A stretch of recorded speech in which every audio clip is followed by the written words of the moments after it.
बच्चों, हिंदी साहित्य कक्षा में आप सभी का स्वागत है। हिंदी साहित्य की कक्षा 5 का अध्याय संख्या 11 तटीय जीवन के रक्षक वृक्ष को आज हम पढ़ने जा रहे हैं। हिंदी साहित्य हमें सिर्फ बोली यानी भाषा ही नहीं सिखाता, अपितु जीवन जीने की कला, उसके महत्व तथा मूल्यों से भी हम सभी को अवगत कराता है। तो आइए इस अध्याय को हम प्रारंभ करते हैं। ये है अध्याय संख्या 11 तटीय जीवन के रक्षक वृक्ष।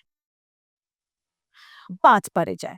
पाठ परिचय के माध्यम से हमें पता चलता है कि क्या आप जानते हैं कि हमें स्वच्छ हवा यानी साफ हवा और साफ वातावरण पेड़ पौधों के द्वारा ही प्राप्त किया जाता है। अलग अलग यानी भिन्न भिन्न स्थान पर पाए जाने वाले पेड़ पौधों की विशेषताएं भी अलग अलग होती हैं। अलग अलग जगहों के पेड़ पौधों की अलग अलग विशेषताएं होती हैं। आइए इस पाठ में तटीय समुद्र के तट पर जो वृक्ष होते हैं उनके बारे में हम जानकारी हासिल करते हैं। ये पाठ एक पत्र के रूप में हम पढ़ेंगे। तो आइए शुरू करें। प्रिय राकेश, किसके लिए पत्र लिखा है? राकेश के लिए। प्रिय राजेश, सदा खुश रहो। मैं यहाँ कुशलता पूर्वक हूँ, यानी मैं यहाँ पर ठीक हूँ। यह हैरानी की बात है, हैरानी अर्थात अचरज की बात जरूर है कि फोन के इस दौर में मैं तुम्हें चिट्ठी यानी पत्र लिख रहा हूँ। पिछले हफ्ते जब तुमसे फोन पर बात हुई थी तो पेड़ पौधों के बारे में तुम्हारी अच्छी समझ जानकर मुझे बहुत खुशी हुई थी। लिखी हुई बातें ज्यादा समय तक सुरक्षित रहती हैं यानी सेफ रहती हैं, और लिखी गई बातें ध्यान भी रहती। तभी तो कहते हैं पहले लर्न कर लो फिर उसे लिखो, ताकि वो चीज सुरक्षित हो जाए। इसीलिए समुद्र तटीय वृक्ष के बारे में बताने के लिए मैं तुम्हें पत्र लिख रहा हूं। तुम्हें तो मालूम ही होगा कि पेड़ पौधे हमारे जीवन में बहुत महत्व रखते हैं। ये भोजन, ऑक्सीजन, सुरक्षा, दवाइयों, निवास इत्यादि के प्रमुख स्रोत हैं। किसके स्रोत है? भोजन के, खाने के, ऑक्सीजन यानी हमें पेड़ों से क्या मिलती है? प्राणवायु, ऑक्सीजन, सुरक्षा, दवाइयाँ, और निवास यानी कई जगहों पर इनके घर भी बनाते हैं लकड़ियों के। तो मानव की तरह ही वातावरण वातावरण यानी चारों तरफ का हवा का घेरा और जगह यानी स्थान के अनुसार इन पेड़ पौधों की आकृति आकृति अर्थात इनका आकार जो है वो प्रयोग में इनके में अंतर होता है। पर्वतीय क्षेत्रों के पेड़ जहाँ नुकीले होते हैं, वहीं समतल मैदान के क्षेत्रों में पेड़ों की ऊंचाई बहुत साधारण और चौड़ाई बहुत अधिक होती है। जो पहाड़ों पर पेड़ होते हैं वो कहते होते हैं इस तरीके के, वो नुकीले टाइप्स के होते हैं। और लेकिन जो साधारण यानी मैदानों में जो पेड़ होते हैं वो ज्यादा लंबे तो नहीं होते, लेकिन चौड़े बहुत होते हैं। उनकी छाया जो है वो बहुत गहरी होती है। समुद्र तटीय वृक्षों की अपनी अलग ही विशेषता होती है, एक अलग ही उनका विशेषपन होता है। यहाँ प्राय सभी वृक्ष ताड़ प्रजाति के ही होते हैं। किस प्रजाति के? ताड़ प्रजाति के। ये वृक्ष ऊंचे और चेहरे होते हैं, ऊंचे, और इनकी छाया ज्यादा नहीं होती। इनका तना सीधा, मजबूत और शाखा विहीन होता है। तना सिर्फ नंगा तना होता है, इनमें किसी तरीके की डालियां जो हैं वो नहीं होती, डालियां सिर्फ ऊपर होती हैं। इनमें ये पेड़ कौन कौन से होते हैं? ये नारियल, सुपारी, खजूर और पाइन, ताड़ के पेड़ यहाँ पर प्रमुख पेड़ होते हैं। नारियल का पानी और उसकी गिरी तो हम सभी को पसंद आती है, अच्छी लगती है। हमारे पुराणों में भी नारियल फल का विवरण मिलता है। नारियल एक बहुवर्षीय एवं एक बीजपत्री पेड़ होता है। कैसा पेड़? बहुवर्षीय और बीजपत्री पेड़ होता है। इस वृक्ष की उम्र 80 वर्ष के लगभग होती है, यानी एक नारियल का पेड़ 80 साल तक जीवित रहता है। इसका तना लंबा और शाखा रहित होता है। तना बहुत लंबा होता है और बीच में उस तने पर कोई भी पत्ते नहीं होते हैं। मुख्य तने के ऊपरी सिरे पर लंबी लंबी पत्तियों का मुकुट होता है। इस तरीके से जब तना आखिर में खत्म होने की जहाँ पर स्थिति होती है वहां पर बहुत सारे पत्ते होते हैं और वो मुकुट की तरह दिखाई देते हैं। संस्कृत और बांग्ला में इसे नारिकेल कहा जाता है। क्या कहा जाता है? नारिकेल। इस पेड़ में 15 वर्ष की उम्र में फल लगने लगते हैं।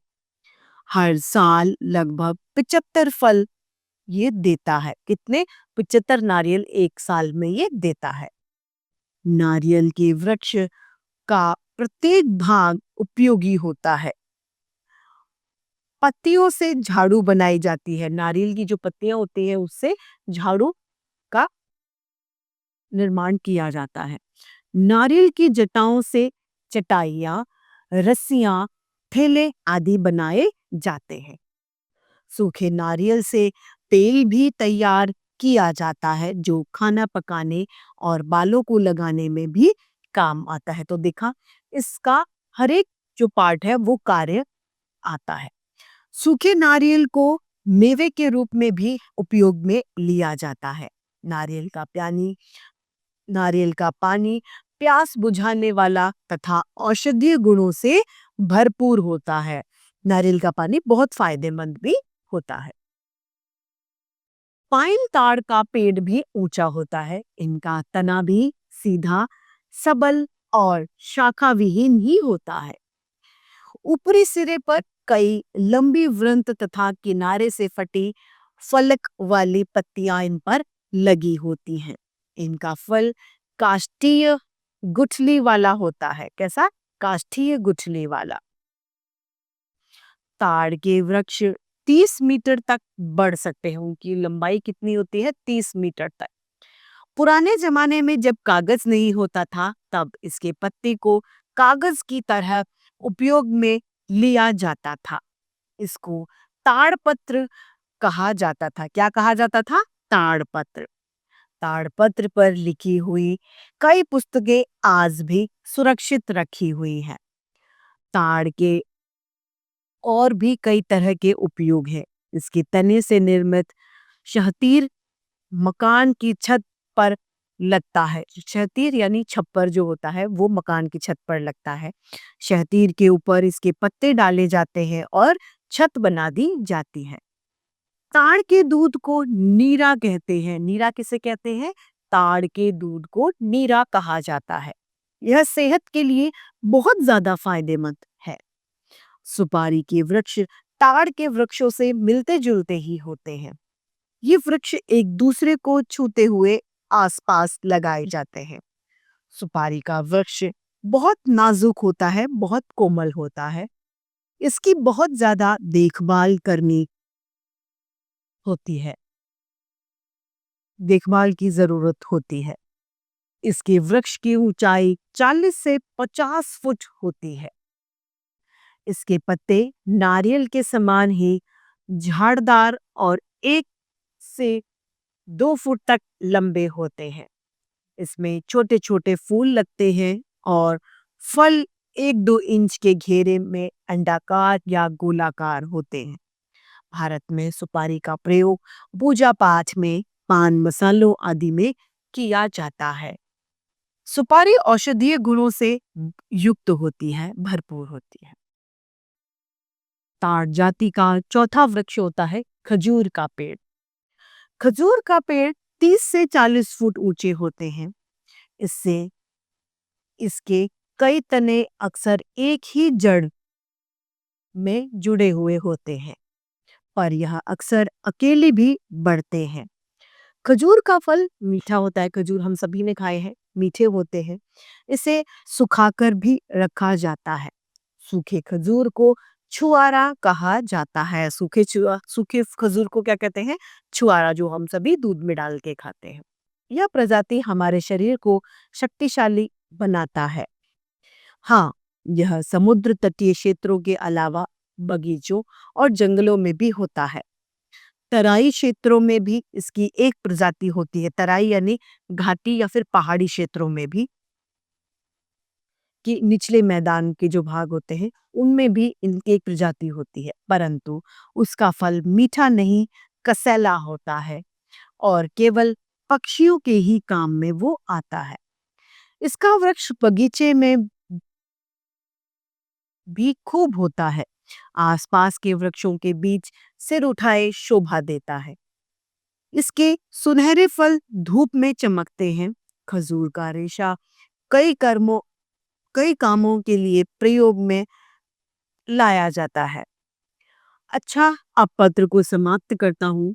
उम्मीद करता हूँ यानी आशा करता हूँ कि इस जानकारी से तुम्हारे सामान्य ज्ञान में काफी वृद्धि हुई होगी। पत्र लिखकर जरूर जानकारी देना। तुम्हारा मामा अविनाश। तो पत्र किसको लिखा गया था? राकेश को। और किसने लिखा? उसके मामा अविनाश ने। इस पत्र के साथ साथ हमारा ये अध्याय और आज की हिंदी साहित्य की कक्षा दोनों यही समाप्त होती हैं। फिर से हिंदी साहित्य में ऐसे रोचक अध्याय लेके आप सभी के समक्ष उपस्थित होते रहेंगे। आज के लिए इतना ही। फिर मिलते हैं। धन्यवाद।